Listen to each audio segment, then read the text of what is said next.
Hello दोस्तों, स्वागत है आप सबका अपने यूट्यूब चैनल ज्ञान बिंदु के एक और बेहतरीन वीडियो में। तो आर्ट्री का अध्याय 1 जो कि रासायनिक अभिक्रियाएं एवं समीकरण हैं, उसके अभ्यास के कुछ क्वेश्चन को देखेंगे। तो चलिए वीडियो को स्टार्ट करते हैं और अब देखते हैं अपने अभ्यास के कुछ प्रश्नों को। पहला है, नीचे दी गई अभिक्रिया के संबंध में कौन सा कथन असत्य है। प्लम्बस ऑक्साइड प्लस कार्बन दोनों मिलकर प्लम्बस और कार्बन डाइऑक्साइड बनाते हैं। ऑप्शन नंबर ए, सीसा अपचयित हो रहा है।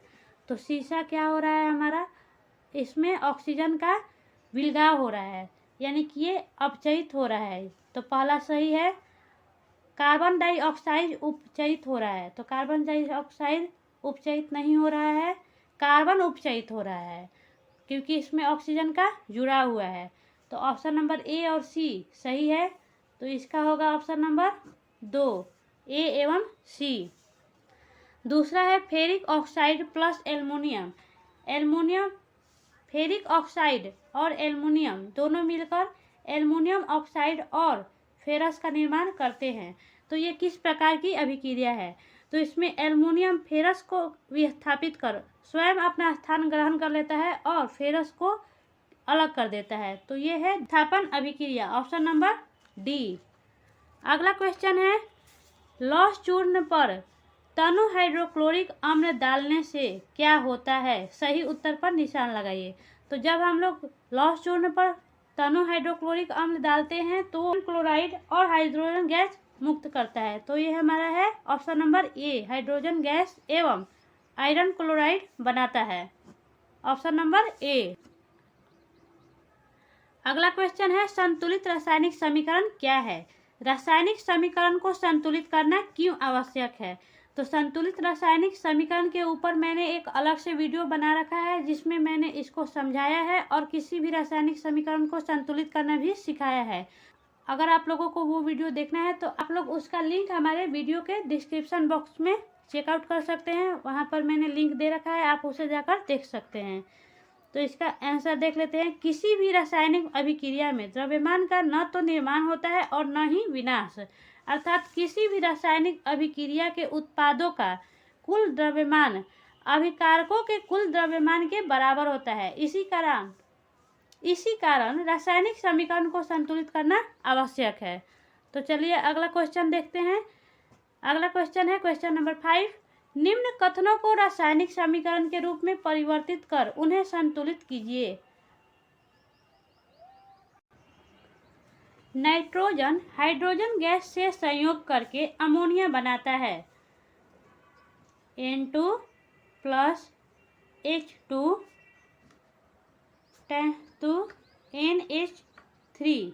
अब इसको हम लोग को संतुलित करना है।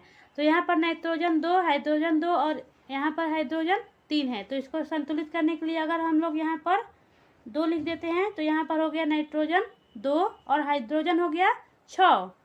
इधर भी हम लोग हाइड्रोजन के पास अगर 3 लिख देते हैं तो इधर हो गया हाइड्रोजन 3 दूनी 6 और नाइट्रोजन 2। तो ये हमारा संतुलित हो गया। अगला है, हाइड्रोजन सल्फाइड गैस का वायु में दहन होने पर जल एवं सल्फर डाइऑक्साइड बनाता है, H2S plus O2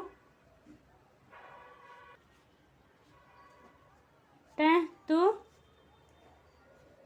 H2O plus SO2 दहन। तो हम लोग जानते हैं कि जब भी कोई शर्त दे देता है तो उस कंडीशन को हम लोग ऊपर लिख देते हैं। तो यहाँ पर दहन करने पर तो इसको हम लोग ऊपर लिख देंगे, तीर के ऊपर। अब इसको संतुलित करना है। ऑक्सीजन प्रतिकारक में 2 है और प्रतिफल में 2, 1, 3 है। तो पहले हम लोग इसको बराबर करेंगे।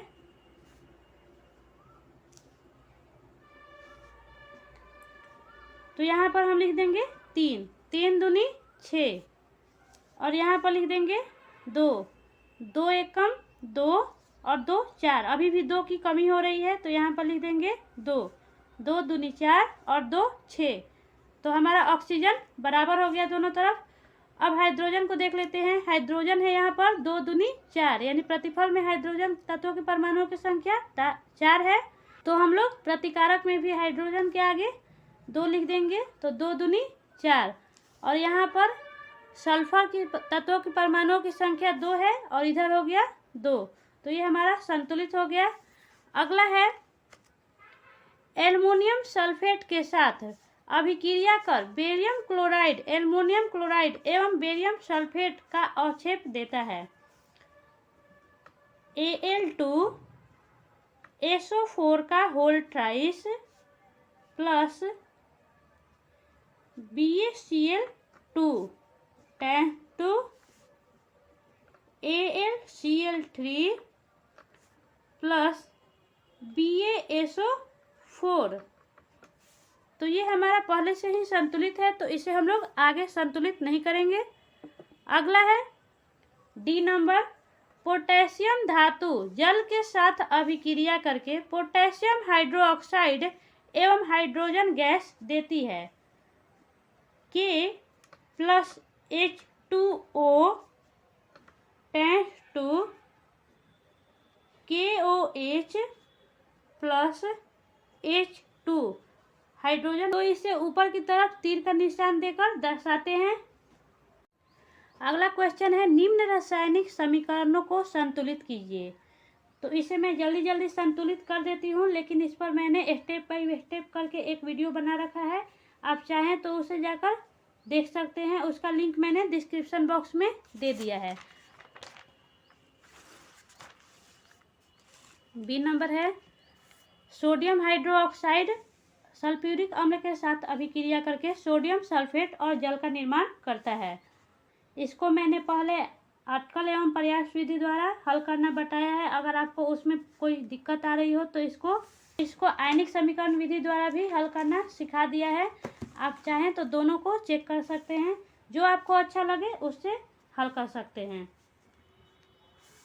Question number C, sodium chloride silver nitrate के साथ अभिक्रिया कर सिल्वर क्लोराइड और सोडियम नाइट्रेट बनाता है। तो ये हमारा पहले से ही संतुलित है, इसे हम लोग कुछ नहीं करेंगे। आगे बढ़ते हैं। बेरियम क्लोराइड सल्फ्यूरिक अम्ल के साथ अभिक्रिया कर बेरियम सल्फेट और हाइड्रोक्लोरिक अम्ल बनाता है। तो इसमें बस हमारा हाइड्रोजन क्या है, कम ज़्यादा है, तो इसको हम लोग संतुलित कर देते हैं, हो गया। अगला क्वेश्चन है निम्न अभिक्रियाओं के लिए संतुलित रासायनिक समीकरण लिखिए। कैल्शियम हाइड्रोक्साइड कार्बन डाइऑक्साइड की अभिक्रिया कर कैल्शियम कार्बोनेट और जल का निर्माण करता है।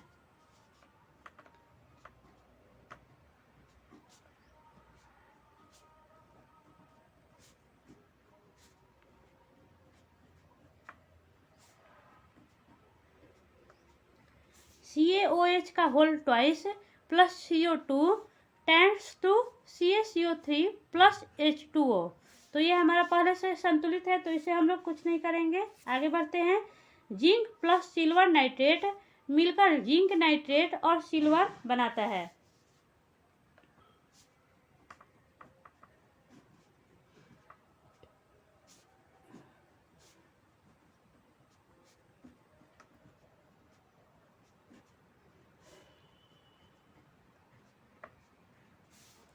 Zn plus AgNO3 tends to ZnNO3 का होल ट्वाइस प्लस H2O। अगला C number, aluminium copper chloride के साथ मिलकर एल्युमिनियम क्लोराइड और कॉपर का निर्माण करता है।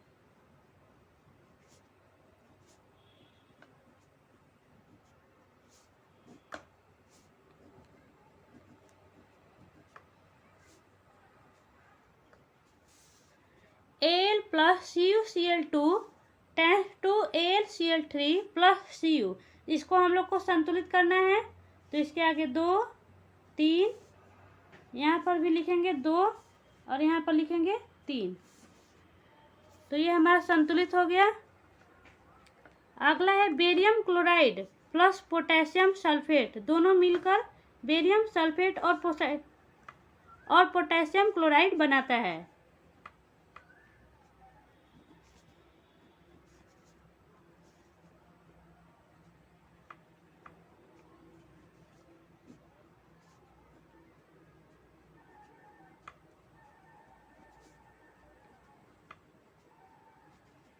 BaCl2 plus K2SO4 tends to BaSO4 plus KCl।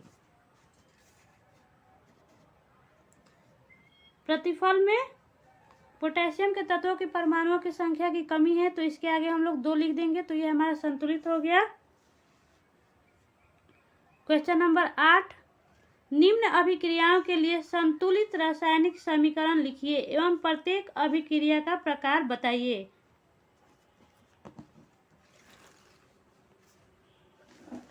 A number है पोटेशियम ब्रोमाइड बेरियम आयोडाइड के साथ अभिक्रिया कर पोटेशियम आयोडाइड तथा बेरियम ब्रोमाइड बनाता है।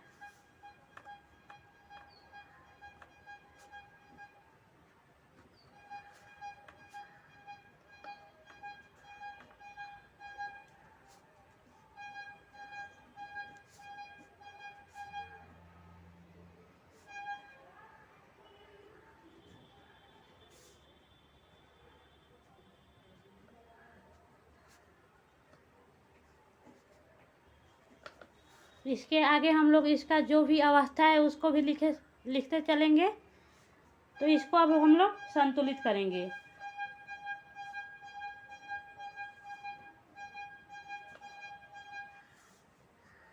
ये हमारा संतुलित हो गया। अब ये पूछ रहा है कि ये कौन सी अभिक्रिया है, किस प्रकार की अभिक्रिया है, तो ये हमारा द्विविस्थापन अभिक्रिया है।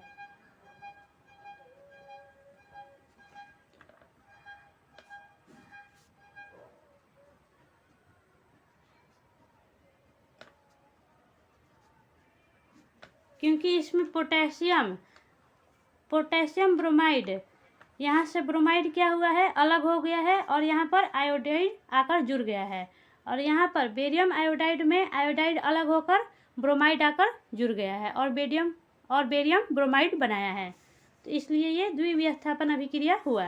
दूसरा है जिंक कार्बोनेट अपघटित होकर जिंक ऑक्साइड और कार्बन डाइऑक्साइड बनाता है। ZnCO3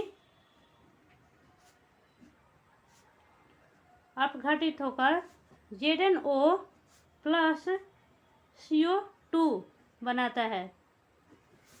तो इसमें हमारे तत्वों के परमाणुओं की संख्या समान है, तो इसे हम लोग संतुलित नहीं करेंगे क्योंकि ये पहले से ही संतुलित है। अब ये पूछ रहा है कि ये किस प्रकार की अभिक्रिया है, तो ये हमारे वियोजन अभिक्रिया है, क्योंकि ZnCO3 अपघटित होकर ZnO और CO2 में टूटा है।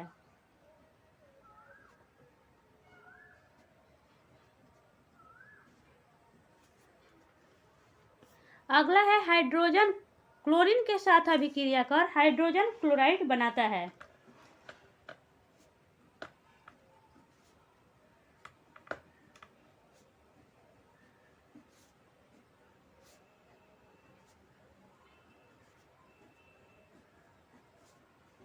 तो इसको हम लोग को संतुलित करना है, तो इसके आगे हम लोग 2 लगा देंगे, तो ये हमारा संतुलित हो गया। ये किस प्रकार की अभिक्रिया है, तो ये संयोजन अभिक्रिया है, क्योंकि इसमें हाइड्रोजन और क्लोरीन दोनों मिलकर हाइड्रोजन क्लोराइड का निर्माण करता है।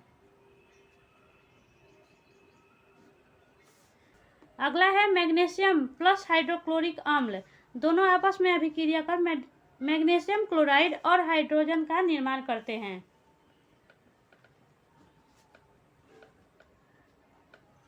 Mg plus HCl MgCl2 plus H2। इसके आगे हम लोग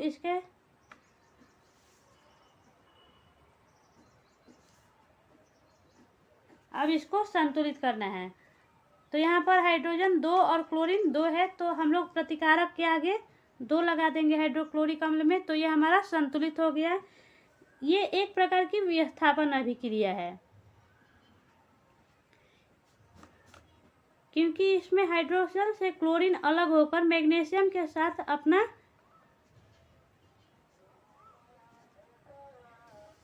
क्योंकि इसमें हाइड्रोजन से क्लोरीन अलग होता है और मैग्नीशियम के साथ जुड़कर मैग्नीशियम क्लोराइड बनाता है।